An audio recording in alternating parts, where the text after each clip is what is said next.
Şimdi aynı anda herkese merhabalar diyeceğiz. 1, 2, 3. Herkese merhaba. Kanalımıza hoş geldiniz Pembe Şivam ailesi. Bugün en çok merak ettiğiniz sorulardan birisine neye cevap veriyoruz? Nasıl ders çalışıyoruz? Evet, nasıl ders çalışıyorlar kızlar? Biliyorsunuz kızlarımı beraber büyüttük. Allah'ın izniyle güzel günlerini de görmek nasip olur bütün evlatlarımızın. Bugün Görmedik en mi? çok... Nasıl gördük? Görmedik mi yani? Gördük. Allah'ın izniyle karıştırma kafamı. Bugün size bana en çok sorduğunuz nasıl ders çalışıyorlar, ödevleri nasıl yaptırıyorsunuz? Oraları çok fazla çekmediğim için çok merak ediyorsunuz. Bugün onları paylaşacağım sizinle. Hem Beril Ece'nin hem de Edil Öykü'nün nasıl derslerine çalıştıklarını ve tabii ki bu anlamda bize en çok neyin yardımcı olduğunu sizinle birazdan paylaşacağım. Hazır mısınız? Evet. Şimdi şunu da söylemek istiyorum. Genelde odalarında çalışmıyorlar. Değil mi? Evet. Doğruya doğru. Burada çalışmayı daha çok seviyorlar. Ben de hiç televizyon izleyen bir insan olmadığım için salonda çalışmalarına karışmıyorum. O yüzden bugün yine her zamanki gibi yemek masasında ders çalışacaklar. Yoksa odaları var biliyorsunuz. Yani yok değil ya. Yok değil ya, evet var ama öyle seviyorlar. Şimdi çok heyecanlılar, o yüzden gülüyoruz. Komik. Çok komik buluyorlarmış. Hadi. 2146 metre bisiklet sürmüşü. Gitmemiz gereken 845 metre yolumuz var diye de Zeynep devamını getirmiş. Eve vardığımızda tahmini toplamda Şimdi ders çalışmanın kolay ve eğlenceli ve en önemlisi çok böyle yalın bir dille anlaşılır bir halini bulduk. Ve size bunu paylaşmak istiyorum. İsmini birlikte söyleyelim. İsmini Doping Hafıza. Gerçekten çok keyifli ve çok eğlenceli ders çalıştırıyor çocuklara. Birazdan sizinle de biraz programın içerisindeki şeyleri de paylaşacağım. Hatta hemen geçelim çocukların çalışma alanına. Siz geçin kızlar. Ben de size ufak ufak birazcık bahsedeyim. Biliyorsunuz ki matematik, özellikle matematik, fen bilimleri ortaokula geçtiğinizde bayağı bir zorlaşıyor. Direkt müfredat artıyor. İdil Öykü'ye kolay geliyor çünkü o çok seviyor. Ama genel olarak hani dersler biraz daha ortaokulda ağırlaşıyor. 5. sınıfta da 4. sınıfta da bir tık daha ağır oluyor. O yüzden çocukların bir de bu pandemi sürecinden sonra gerçekten ek bir kaynağa, destekleyici bir programa çok ihtiyacı var. Özellikle de dersleri anlamada, sınavların yüksek not almalarında ve en önemlisi de ödevlerine yardımda Doping Hafıza'nın çok büyük bir katkısını gördüm. Bir soru daha çözdüm. Aferin kızıma. Şimdi ben size birazcık programın içini göstereyim. Böyle animasyonlu olduğu için çocuklar sıkılmıyor. Çok eğlenceli değil mi izlediğinde? Yani sıkılmıyor. Hani böyle tamam aşkım. Hani böyle ders çalışırken çocuk bir anda dersin başından kalkmak ister ya. Uf sıkıldım, bitti falan. Doping Hafıza'da bu olmuyor. Çünkü şimdi size göstereceğim. Çok eğlenceli. Yani içinde oyunlar var. Sürekli böyle animasyonlar var. Çocuk izlerken sürekli de böyle sesli olduğu için de ortam hiç sıkılmadan uzun süre odaklanabiliyorlar. Beraber geçelim. Birazcık Doping Hafıza'yı geçelim. Hadi bakalım. Şimdi size birazcık uygulamayı göstermek istiyorum. Bu arada uygulamayı isterseniz tabletinizden, telefonunuzdan, bilgisayarınızdan ya da telefonunuzdan kullanabiliyorsunuz. Tamamen hem Android sistem için hem iOS için de uygun. İçerisinde çok eğlenceli şeyler var, göstermek istiyorum. Mesela haftanın rehberlik videosu var. Güven Ormanı. Bunu da dinleyebiliyorsunuz. Evet aşkım. Tebrik ediyorum seni. Burada çalışma programını da oluşturabiliyorsun. Kendine hedefler koyup o hedeflerle alakalı nasıl yol kat ettiğini de sistem gösteriyor.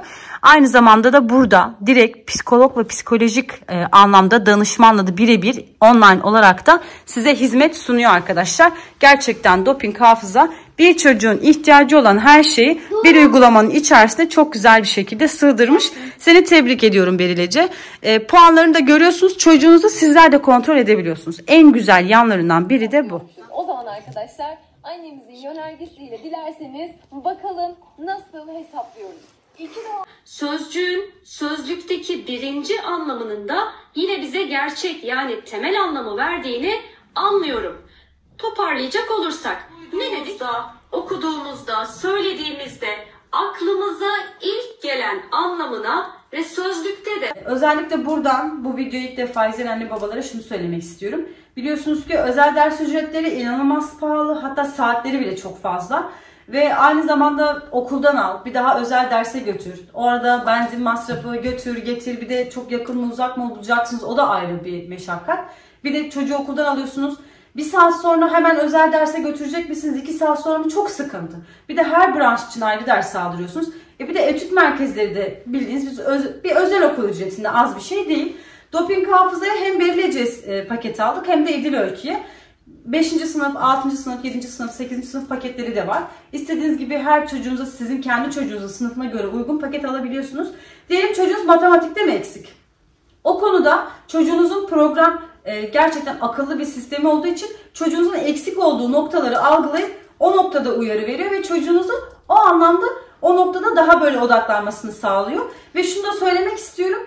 Ücreti gerçekten diğer uygulamalara göre ve aynı zamanda özel etüt merkezlerine ve tabii ki özel derslere göre çok daha uygun.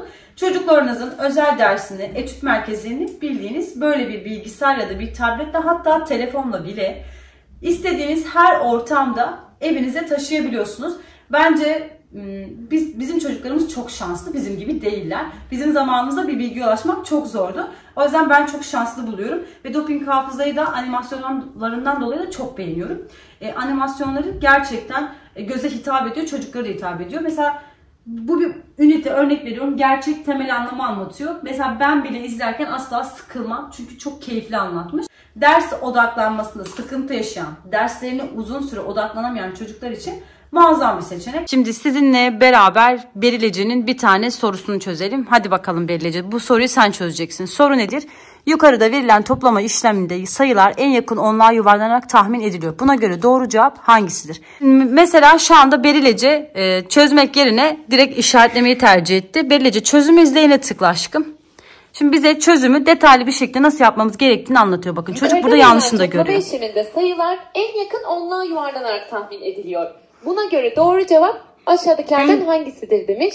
Şimdi çocuklar 112 sayısıyla 258. Şimdi durdur Beril Ece bir. En yakın onluğa yuvarlanıyor. Şimdi burada kalem kullanarak çözmenin önemini anlıyoruz. Öyle yapsan daha güzel çözerdin. O yüzden şimdi detaylı bir şekilde soruyu dinleyebiliyor. Yanlış çözdüğünde de dinleyebiliyor. Doğru çözdüğünde de dinleyebiliyor. En güzel yanı bu. Tıkla bakalım, devamını dinleyelim.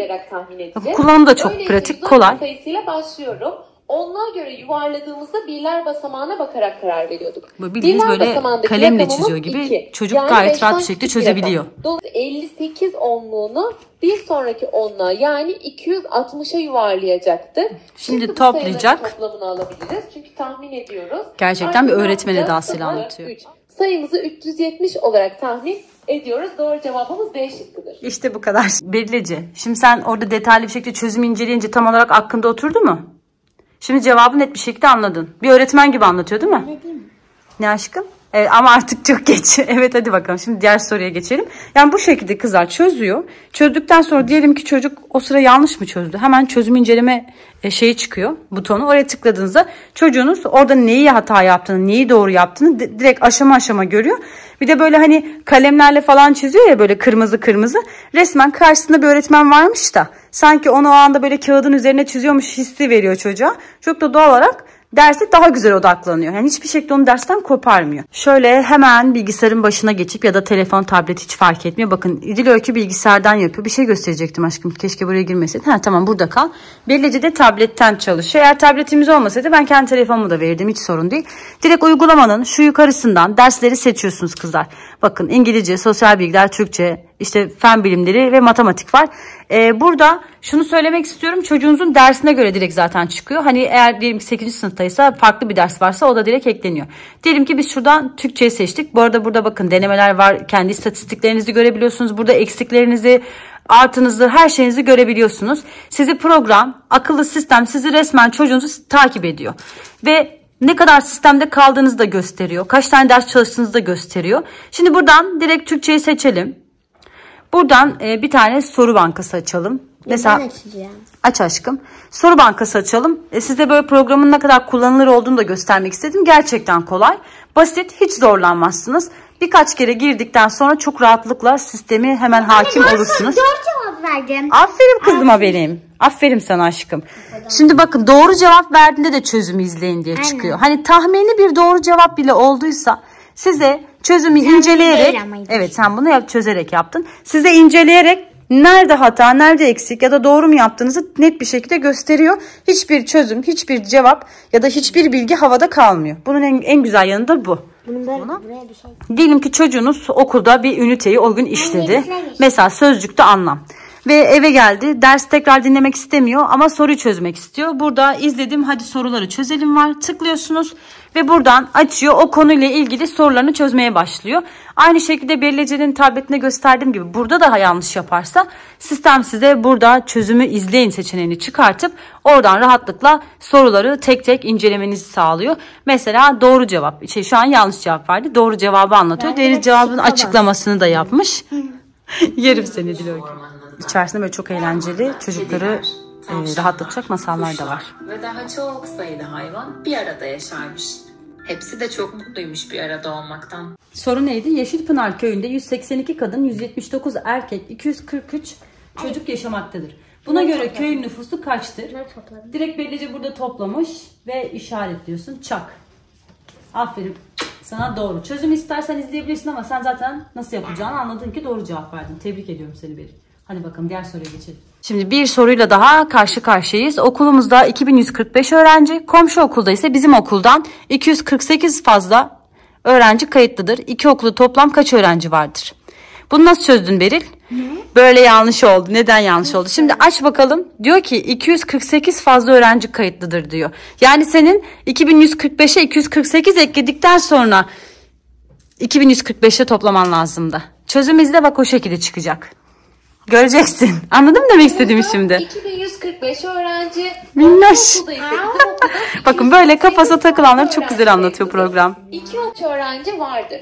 Şimdi çocuklar okulumuzda 2145 öğrenci varmış. Komşu okulda ise bizim 8 bir de eldeydi. 9 oldu. 1 2 daha 3 yapar. 2'yi aşağıya indirdiğimde komşu okulda 2393 öğrenci olduğunu anladın mı şimdi tatlış? Komşu okulun öğrenci sayısı. Soru evet. iki okulda toplam olsun. Hatamızı öğrenmek bizi ileri taşır. Öyleyse bizim okulumuz 2100. Şimdi size bir soru soracağım ikinize de. Normalde diyelim ki bu sorular burada test çözüyorsunuz bakın kaç dakikadır. Bunlar kağıdın üstünde ödevle geliyor ya eve. Size o zaman daha mı keyifli geliyor yoksa bu programın içerisinde çözmek mi daha eğlenceli? Bu programın içerisinde çözmek. Bir de hani yanlış cevap doğru cevap diyor ya insan ister istemez yanlış çıkmasın ya doğru çıksın diye daha bir aşkla çalışıyorlar. Mesela Beril Ece şu anda bunu doğru yaptığı için çok mutlu. Birkaç dakikadır bana gösteriyor anne gel bak diye. Diloy şu an masal dinliyor. Masal çok hoşuna gitti merak etti sonunu. Ama o da derslere normalde hani çok böyle sıkılıyorlar ya. Çünkü akşama kadar ders çalışıyorlar. Okuldalar. Anlıyorum onları da. Ama şimdi doping hafızayla onlara ders çalışmak daha keyifli geliyor. Size bir sorum var. İkinize de soruyorum. Bana bakın cimcimeler. Ders çalışırken üniteyi dinlediğinizde sınıftaki öğretmen kadar eğlenceli anlatıyor mu programdaki? Evet. Yani burada böyle programa baktıkça kalkayım gideyim isteği çıkıyor mu içinizden? Derste böyle uykunuz geliyor gibi oluyor mu? Ama yoksa gerçekten sonuna kadar merak ediyor musunuz? Evet. Öğretmeni dinlemek bu da güzel. Hoşuna mı gitti? Açıkçası çok keyif aldıklarını görüyorum. Bu da beni çok mutlu ediyor. Başından kalkmak istiyor musun? Yok. İstemiyor benim cimcimem. Daha çok soru çözmek istiyorum. Evet diğer ödevlerini de yapacak ama şunu da söyleyeyim. İkinize de soruyorum bu soruyu. Burada ders çalışabildiğiniz için okulda gidemediğiniz... Evet aşkım doğru yaptın aferin sana. İdiloy özellikle bu soruyu sana soruyorum çünkü sen ortaokula gidiyorsun. Burada dersleri işlediğinde bu dersler senin ödevlerine yardımcı oluyor mu? Evet. Çünkü konuyu daha iyi anlamanı sağlıyor değil mi? Bu da senin sınavdan daha yüksek almanı da sağlar. Birinci dönemde takdir aldılar. Buradan tekrar kızlarımı tebrik ediyorum. Sizinle gurur duyuyorum. Burada doping hafızanın da gerçekten çok büyük bir katkısı da var. İdil Öykü'nün neredeyse bütün arkadaşlar etüt merkezine gidiyor. Ama İdil gitmiyor. Çünkü buna ihtiyacı olduğunu düşünmüyorum. İyi ki doping hafıza var. Teşekkürler doping hafıza. İyi ki sizinle tanıştık. Şunu da söylemek istiyorum. Derslerine odaklanmada sorun yaşayan çocuklarınız varsa, dersin başına oturtup sürekli kalkan böyle çocuklarınız varsa, ne bileyim ders ödevini yap çocuğum, ödevini yap, ödevini yap, ödevini yap diye 40 kere söylemek zorunda kalıyorsanız, gerçekten çocuklarınızın dersi olan bakış açısını değiştirmek için mutlaka onları doping hafızayla tanıştırmalısınız. Emin olun çok memnun kalacaksınız ve gelip bana diyeceksiniz ki Zehra sana teşekkür ederiz. İyi ki biz doping hafızayla tanıştırdın. Çocuklarınızın çok daha keyifli, çok daha uzun süre ve okuldan geldiğinde bile anne ben doping hafıza çalışmak istiyorum derken bulacaksınız. Tebrik ediyorum seni aşkım.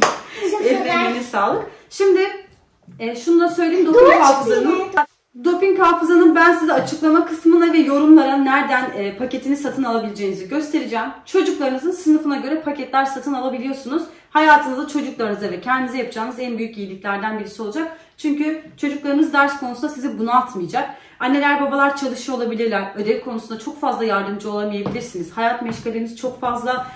Peşlerinde koşturmak gerçekten çok büyük bir emek istiyor. Aferin sana. Herkesin 1-2 çocuğu da yok. Fazla çocuğu olan arkadaşlarımız da var aramızda.